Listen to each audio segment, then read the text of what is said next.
नमस्कार भाई दोस्तों। सत्ता का नशा इतना हो गया कि 11 लाख में सिंगों को खरीदने के लिए चल दिए। गुरु के सिंह है वो। ऐसा जवाब, ऐसा करारा जवाब दिया और अभी तो जवाब और मिलेगा, जवाब और मिलेगा। सबको पता हरियाणा के अंदर इलेक्शन है, हरियाणा के अंदर इलेक्शन है, लेकिन 11 लाख रुपए में आप सिखों को खरीद लोगे? 11 लाख में 11 अरब क्या 11 खरब क्या, आप कितने में भी नहीं खरीद सकते सिखों को। वो बिकाऊ चीज होती है ना, वो हर एक जगह पे मिल जाती है, बिकाऊ हर एक जगह पे मिलते हैं। लेकिन गलती कर गया। एक बात बताओ, क्या मंदिर मस्जिद गुरुद्वारा गुरु घर के अंदर दिया हुआ दान कभी कोई वापस मांगता है? वापस मांगता है? आप अगर मंदिर में दान दे रहे हो तो आप इसलिए दे रहे हो कि आपने सभी हिंदुओं को खरीद लिया मंदिर में दान देकर, आपने सभी मुसलमानों को खरीद लिया मस्जिद के अंदर दान देकर, आपने सभी गुरु के सिंहों को खरीद लिया गुरुद्वारा साहिब में दान देकर। तुम्हारे दान के भरोसे बैठे हैं क्या ये? तुम्हारे दान के भरोसे बैठे हैं? ये बताओ, ये सत्ता का नशा नहीं तो और क्या है? और हाँ, इसलिए ना सिंह क्यों पसंद है मेरे को। सल्यूट है भाई, टोहाना की सिख संगतों को ना सल्यूट है। सबको पता हरियाणा के अंदर इलेक्शन है। और हाँ, तो विनेश फोगाट का चुनाव चल रहा है जुलाना का, उसके ऊपर भी सिखों को भी बहुत वो है। क्यों है? क्योंकि विनेश फोगाट को सम्मानित किया गया था दरबार साहिब के अंदर, सोने का श्री साहिब और सोने का मेडल देकर सम्मानित किया गया था। सिखों ने वहां पे सम्मानित किया था।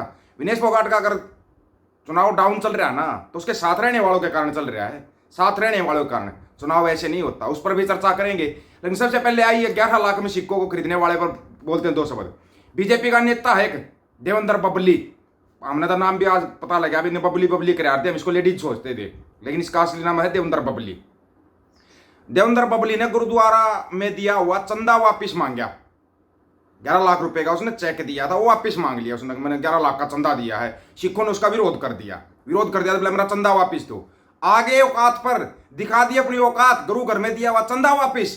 और हाँ, एक चीज कहूंगा, इस वीडियो को जरूर फैला देना, सभी तक फैला देना कि गुरु घर में अगर कोई ऐसे करता है ना तो उसके ऊपर ध्यान रखा जाए, ध्यान रखा जाए। गुरुद्वारा कमेटी ने और भी बड़ा काम कर दिया। जो गुरुद्वारा कमेटी थी उसने और भी बड़ा काम कर दिया, ब्याज सहित रकम लौटा दी। क्यों बबली, आया मजा गुरु के सिंह से टक्कर लेने का?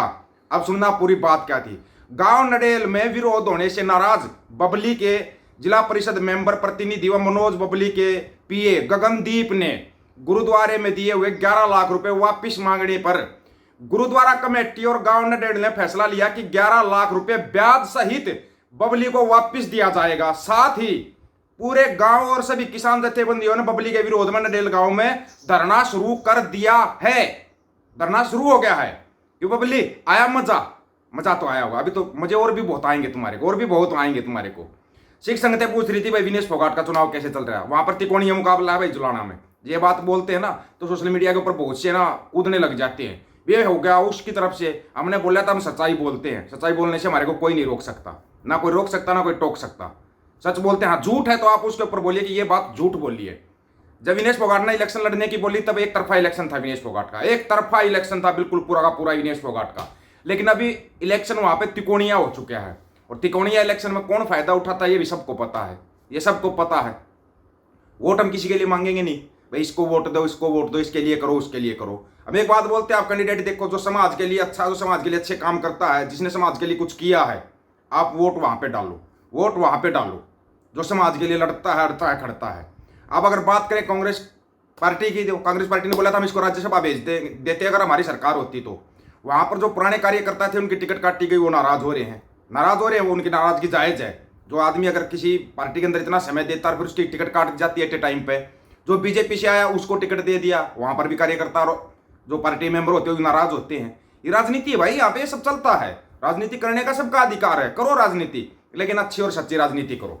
ये लोगों को बहकाने वाली राजनीति नहीं होती कभी भी, वो ये बहकाने वाला काम होता है। अपने भाइयों को आराम से समझाते रहते हैं, भाई ऐसे कर लो, ऐसे मत करो, इन चक्करों में मत घुसो। भाई मेरी बीजेपी, मेरी कांग्रेस, मेरी जेजेपी, मेरी नल्लो, मेरी चश्मा, मेरा झाड़ू, इसमें मत फंसो। राजनीति करो, साफ सुथरे ढंग से करो। धोखेबाजी की राजनीति बीजेपी कर रही है, धोखेबाजी की राजनीति कांग्रेस करने लग जाएगी। तो फिर फर्क क्या है भाई, ये बता दो मेरे को, इनके अंदर फर्क क्या है? फर्क बताना, सभ्य शब्दों में कमेंट करना। मेरे को पता है सभ्य भाषा बहुत हो जाती है, अगर सवाल कांग्रेस से हो गया तो फिर कांग्रेसियों को बुरा लगता है, बुरा लगता है, सबको लगता है, जैसे बीजेपी वालों को लगता है। जब इनके ऊपर सवाल उठाया जाता है तो उनको बुरा लगता है, लेकिन सवाल हमेशा सत्ता से किया जाता है, ये याद रखना। आप अपने हकों को, अपने अधिकारों को भूल चुके हो, बिल्कुल भूल चुके हो, और वही आपको याद दिला रहे हैं। ऐसा इलेक्शन फंसा हुआ है कि अभी जो लोग है ना सोशल मीडिया के ऊपर बवाल मचा रहे हैं ना, वो 8 तारीख को देखना फिर अपनी पोस्टें डिलीट कर देंगे। हाँ जी, यही था इलेक्शन, ये था इलेक्शन। तो ऐसी कोई झूठी सच्ची पोस्ट भी ना करो सोशल मीडिया के ऊपर, ऐसे कोई झूठे सच्चे वीडियो भी मत बनाओ सोशल मीडिया के ऊपर। आपको बता रहे हैं ये, आराम से समझाया जा रहा है। इलेक्शन कैसे चलता है, इलेक्शन क्या होता है, उसका मैनेजमेंट कैसे होता है, वो एक अलग चीज होती है, वो एक अलग चीज होती है। वो जो चुनाव लड़ रहे हैं उनको पता होता है, उनको पता। नहीं तो देख लो अमृतपाल सिंह को एक दिन के लिए भी बाहर निकाला गया था, लेकिन देख लो उसका इलेक्शन उठ गया। इलेक्शन उठ गया उसका, कैसे उठा? सोशल मीडिया से। सोशल मीडिया से इलेक्शन चला था। पंजाब की सबसे बड़ी जीत दर्ज कर दी थी, सबसे बड़ी जीत दर्ज कर दी थी। अब यहाँ पे नेता क्या करते हैं, जो भी गया जो अपने आप को सो कॉल्ड पत्रकार पत्रचाट जो भी है ये, इनको पैसे दे देते हैं, ये इनका इंटरव्यू दिखाते हैं, ये अच्छा। वो तो बीजेपी वालों को भी अच्छा दिखाएंगे पैसे लेकर, कांग्रेस वाले को भी अच्छा दिखाएंगे। अब की बार इलेक्शन जनता लड़ रही है, अगर जनता नाराज है तो आप उसको नहीं मना पाओगे। फिर आप इलेक्शन के बारे में सोचना भी मत। और जहां पे जनता नाराज हो जाती है ना, वहां पे ना ये एक तरफा बात कभी निकलनी चाहिए, भाई फलाना जीतेगा, इतने तो जीत जा, दिमखाना इतने जीत जाएगा। इलेक्शन के लिए ना स्पेशल वीडियो बनाएंगे, क्योंकि हरियाणा में इलेक्शन है, कैंडिडेट वाइज भी वीडियो बनाएंगे। एक सेशन लाइव का रखा करेंगे, उसमें कैंडिडेट वाइज आप किसी का पूछ लेना, भाई फलानी सीट के ऊपर कैंडिडेट है, कौन कैसा है, ये बता देंगे, भाई कांग्रेस वाला ऐसा है, बीजेपी वाला ऐसा है और फलाना ऐसा है। क्योंकि पर्सन पूरी पार्टी खराब नहीं हो सकती, ना बीजेपी पूरी पार्टी खराब है, ना कांग्रेस पूरी पार्टी खराब है। खराब उसके अंदर कैंडिडेट होते हैं भाई, इंसान खराब होता है। चाहे वो धर्म लगा लो आप, चाहे पार्टी लगा लो, कहीं भी कोई संगठन लगा लो, उसके अंदर कुछ लोग बुरे होते हैं। पूरा संगठन या पूरी पार्टी या पूरा धर्म कभी बुरा नहीं होता। ये चीज आपको बार बार बताई थी। जातिवाद का मसला उठाएंगे ये, लेकिन उठने नहीं दिया जाएगा, बिल्कुल भी नहीं उठने दिया जाएगा। और बबली, ऐसे इंसान को आप क्या बोलोगे जो कि मतलब गुरु घर के अंदर या मंदिर के अंदर या मस्जिद के अंदर दान देता है, फिर अपना दान पैसा वापस मांग लेता है। फिर आपसे क्या समझते, उसने श्रद्धा से दान दिया था? बोला जाता ना दान श्रद्धा समान है। अगर तेरी श्रद्धा थी, तूने दे दिया तो ठीक है, लेकिन जब तूने गलत किया और तेरा विरोध कर दिया सिखों ने, तो तूने अपने पैसे वापस मांग लिए। ये सिख गुरु के सिंह है, ब्याज सहित पैसे दिए हैं तेरे को, ब्याज सहित। पता लगा क्यों बोलता हूं मैं चलता फिरता पावर हाउस सिखों को, क्यों बोलता हूं तुम्हारे को पता लगा? एक तरफा उठा देते जिस चीज को ये उठाते हैं, एक तरफा। इसलिए 1.25 लाख के बराबर एक गुरु का सिंह होता है, इसलिए होता है। और तुम ये जो कार्टूनगिरी कर रहे हो ना, कार्टूनगिरी जो तुमने पहले दरबार साहिब में करने की सोची थी, नाले के अंदर राम नाम से ईंटें लगा दी थी, वो कार्टूनगिरी अब तुम मस्जिदों में करने लगे। वहां पर पूरी पुलिस फोर्स लगा के वहां खुदाई कर रहे हो, तुम वहां पर मूर्तियां दबाओगे या फिर ईंटें दबाओगे। इतना पहले सचेत कर रहा हूं, मुस्लिमों अपनी जाग जाना। तुम्हारी मस्जिदों के अंदर मूर्तियां स्थापित की जाएंगी और फिर उनको तोड़ फोड़ होगी, सब कुछ होगा, तुम कुछ नहीं बोल पाओगे।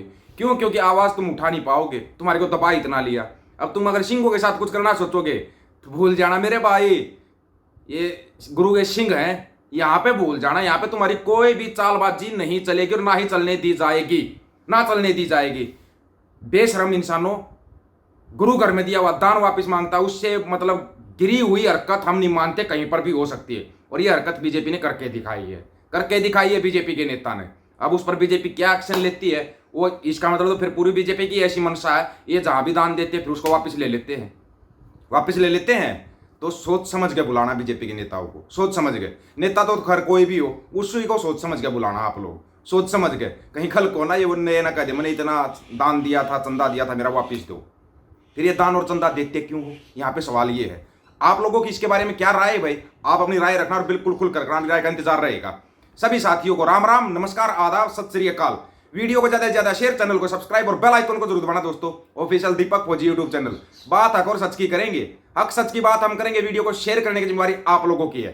गज के आखो, वाहेगुरु जी का खालसा, वाहेगुरु जी की फतेह।